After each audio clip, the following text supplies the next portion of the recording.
નમસ્કાર દર્શક મિત્રો, ન્યૂઝરૂમ પાલિતાણા યુટ્યુબ ચેનલમાં તમારું સ્વાગત છે। શું તમે ખેડૂત છો? તો ખૂબ જ સારા સમાચાર તમારા માટે આવ્યા છે। ગુજરાતના ખેડૂતોને મળશે રૂપિયા 2 લાખ સુધીની લોન માફી। 70 લાખથી વધુ ખેડૂતોને મળશે લાભ। ખેડૂતોએ ગાંધીનગરમાં આંદોલન કર્યું હતું, એમાં થઈ ગઈ છે મોટી જીત। સરકારે લીધો છે નિર્ણય। કયા ખેડૂતને લાભ મળશે? તો ચાલો વિગતે વાત કરીએ। આપણી ચેનલ ન્યૂઝરૂમ પાલિતાણા 18 ને સબસ્ક્રાઇબ ના કરી હોય તો સબસ્ક્રાઇબ કરી લેજો। 70 લાખ ખેડૂતો માટે મોટા રાહતના સમાચાર આવ્યા છે। દક્ષિણ ભારતમાં સરકારે કૃષિ લોન માફી યોજના શરૂ કરી છે। પ્રથમ તબક્કામાં યોજના હેઠળ 1 લાખ રૂપિયા સુધીની લોન ધરાવતા ખેડૂતોના ખાતામાં 6,98 લાખ રૂપિયા જમા કરવામાં આવ્યા હતા। તેલંગાણા રાજ્ય સચિવાલયમાં આયોજિત એક કાર્યક્રમમાં કેટલાક ખેડૂતોને ચેક આપવામાં આવ્યા હતા।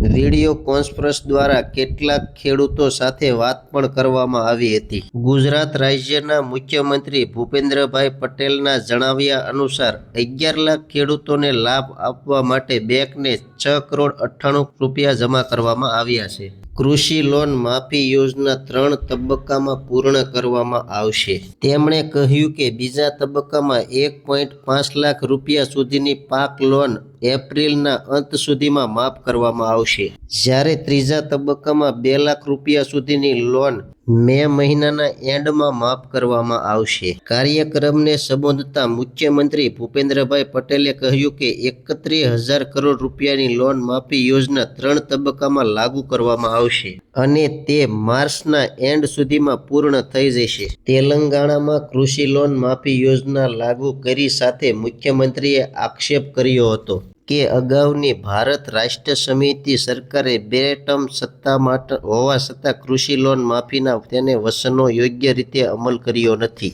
મુખ્યમંત્રીએ દાવો કર્યો હતો કે કોંગ્રેસ સરકાર અગાઉની સરકાર દરમિયાન લીધેલી 7 લાખ કરોડ રૂપિયાની લોન દર મહિને લગભગ 7,000 કરોડનું વ્યાજ ચૂકવે છે।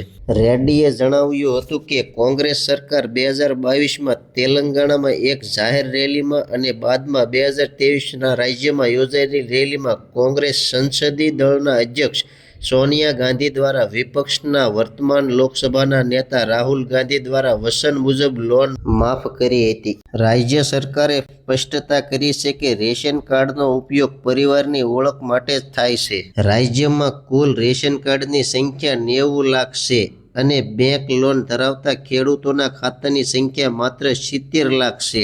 મુખ્યમંત્રીએ સ્પષ્ટતા કરી હતી કે 6.36 લાખ ખેડૂતો કે જેમની પાસે રેશન કાર્ડ નથી અને જેમણે કૃષિ લોન લીધી છે તેઓ પણ કૃષિ લોન માફીનો લાભ મેળવવા પાત્ર છે। ખેડૂત મિત્રો, આશા રાખું છું કે માહિતી તમને સમજાઈ ગઈ છે। માહિતી કેવી લાગી કોમેન્ટ બોક્સમાં કોમેન્ટ કરજો। ચેનલમાં નવા છો તો સબસ્ક્રાઇબ કરજો। હવે મળશું એક નવી માહિતી સાથે। ત્યાં સુધી બધાને જય જવાન, જય કિસાન, ભારત માતા કી જય।